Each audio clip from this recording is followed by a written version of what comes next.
persiapan sebelum Idul Adha. Satu, persiapan sholat ya. Persiapan sholat untuk tanggal 10 itu, pertama, mengenakan pakaian terbaik disertai wewangian ya. Hadisnya riwayat Hakim di kitab Al-Mustadrak nomor hadis 7560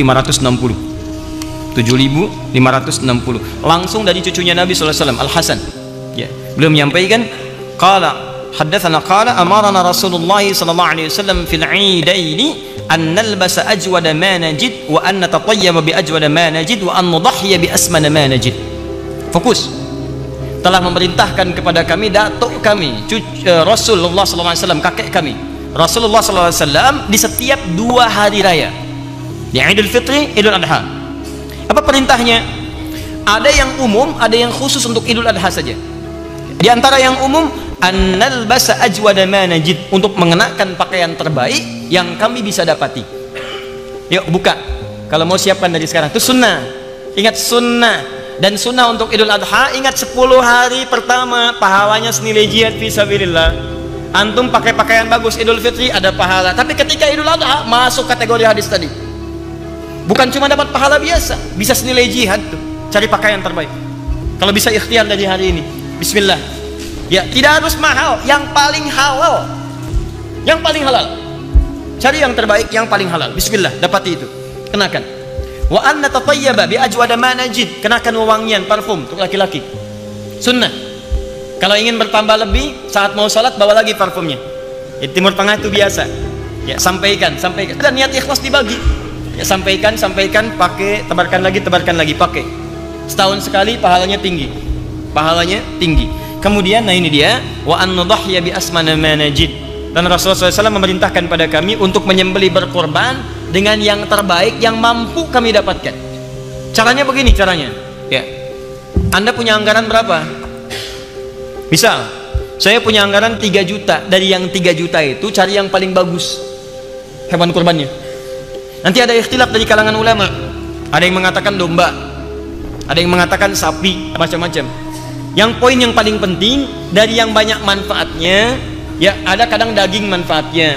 Bagi sementara orang ini nggak makan daging kambing, makannya sapi, ya, daging sapi. Maka Anda ikut kepada bagian dari daging sapi. Ada dia makan daging kambing, makan daging sapi misalnya, Anda bisa berkorban, ini lebih bagus yang ini, maka itu yang dimaksimalkan. Dari anggaran yang Anda miliki, berikan yang terbaik di situ. Sunnah kedua, hadis riwayat Ahmad, nomor hadis 22.984 di Musnad Ahmad. Sunnah yang kedua, tidak makan terlebih dahulu. Ingat, setelah sholat subuh, kalau Idul Fitri itu sunnahnya makan dulu, untuk menunjukkan bahwa subuh ini beda dengan subuh yang kemarin saat masih puasa. Sekarang harus buka, makanya haram hukumnya puasa. Jelas ya? Untuk Idul Adha, sunnahnya jangan dulu makan. Jelas ya? Sunnahnya jangan dulu makan. Kapan makannya dilakukan? Kita baca hadisnya. Kana Rasulullah sallallahu alaihi wasallam la yaghdu yaumal fitr hatta ya'kula wa la ya'kulu yaumal adha hatta yarji'a fa ya'kulu min udhiyati.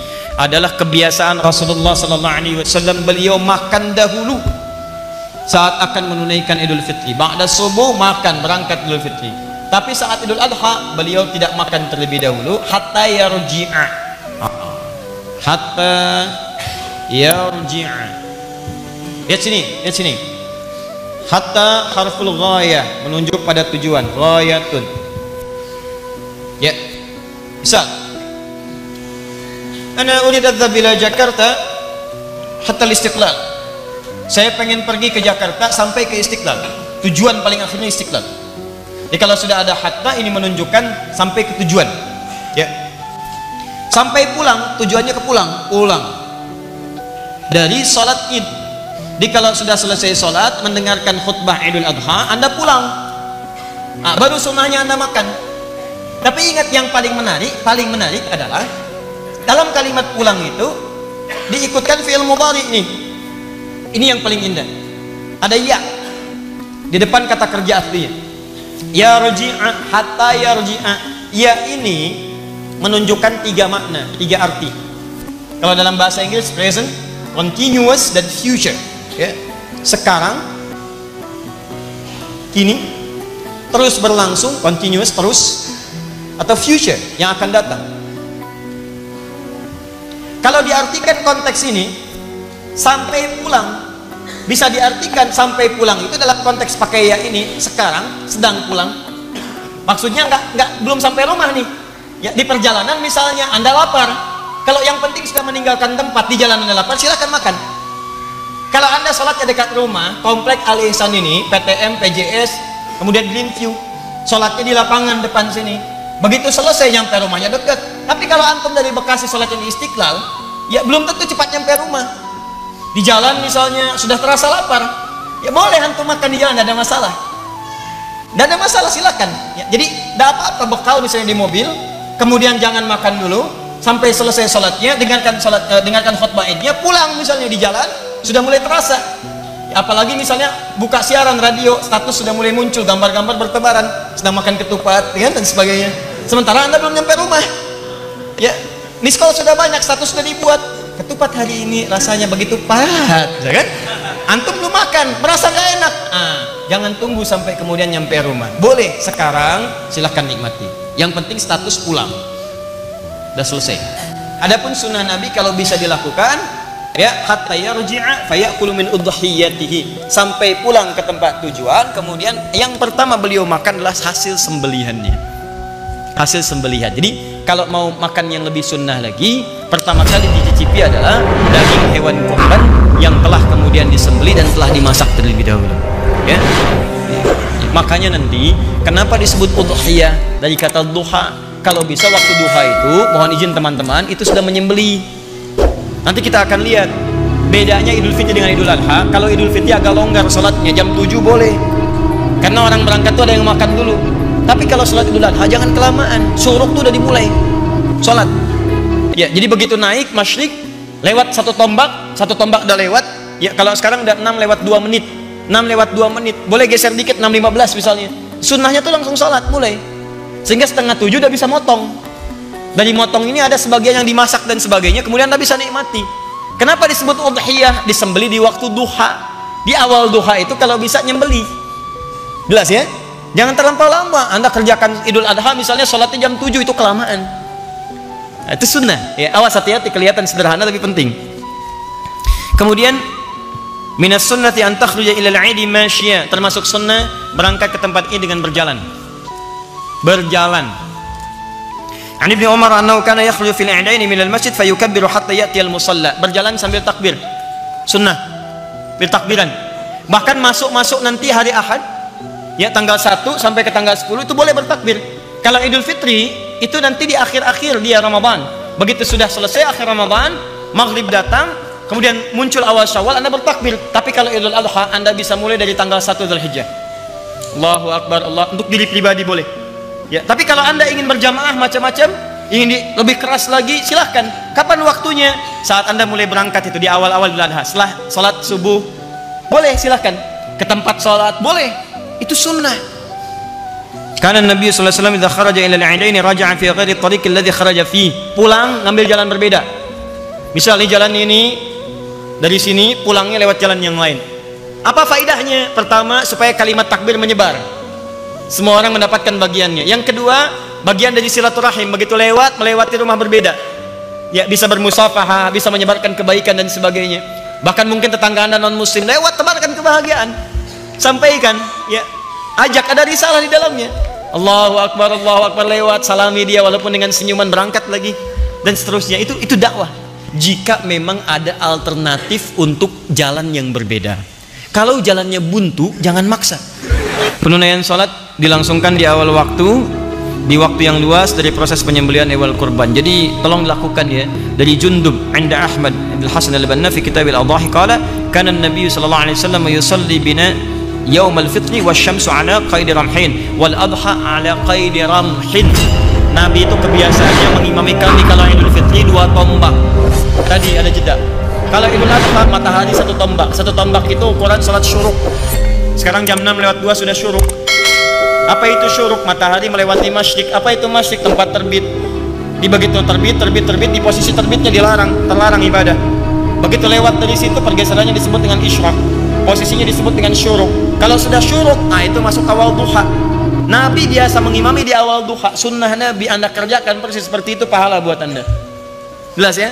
Jadi kalau bisa teman-teman DKM untuk Idul Adha, berikan selebaran, sampaikan kalau kita akan sholat di awal waktu, lebih awal 6:4 sholat selesai, khutbah nggak usah terlampau lama ya, 6:30, 6:45 selesai. Begitu selesai sembelih, 7:4 sembelih, jam 10 selesai, 11 selesai, tuntas itu.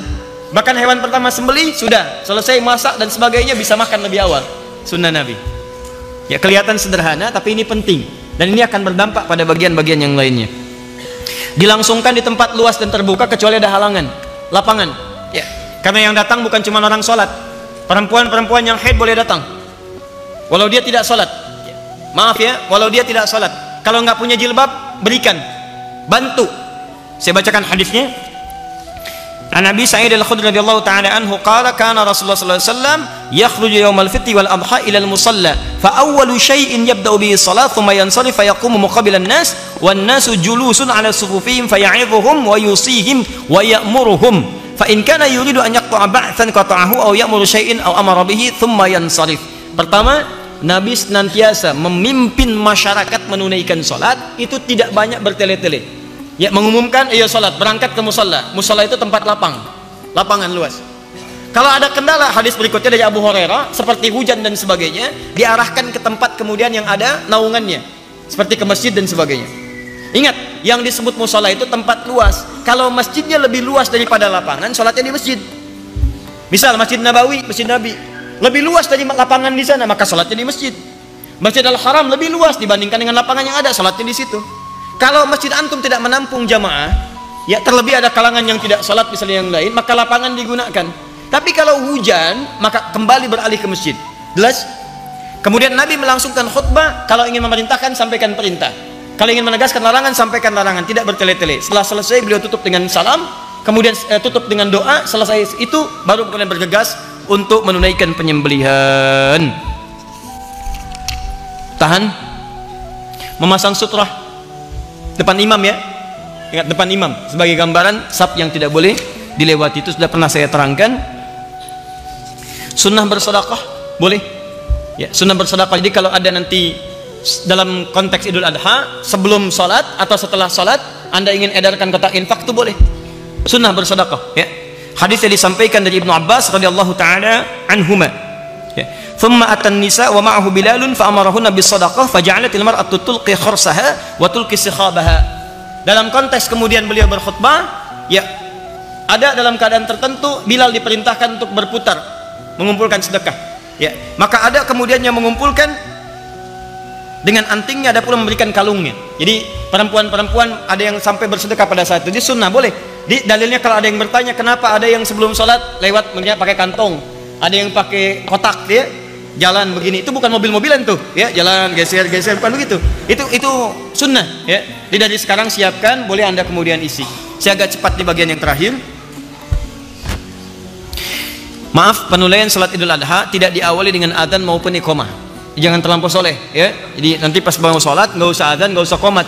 Termasuk kalau salatnya ditunaikan di lapangan, itu tidak ada tahiyat lapangan. Ingat, tidak ada tahiyat lapangan, yang ada tahiyatul masjid. Ya, kalau di masjid silakan tahiyatul masjid, tapi kalau di lapangan tidak perlu tahiyat lapangan. Ya, jelas ya? Jadi duduk saja, datang langsung duduk. Jelas? Kalau ada kotak langsung isi untuk sedekah. Tayyib. Menunaikan salat sebanyak 2 rakaat selanjutnya sudah dipahami dengan baik, dan pada akhirnya saya ingin sampaikan, insyaallah semua materi yang disampaikan termasuk hikmahnya, apa kesan Idul Adha itu. Maaf, terakhir saya ingin tutup sebelum kita berpisah dalam ta'lim malam hari ini. Ingat baik-baik, setiap datang Idul Adha tidak hanya terkait dengan evaluasi diri, kemudian juga dengan ibadah kurban, tapi ada perbaikan evaluasi keluarga. Pesan saya, tolong Anda cermati kembali tentang perjalanan kisah Nabi Ibrahim dengan keluarganya. Mudah-mudahan bermanfaat. Wallahu a'lam bissawab.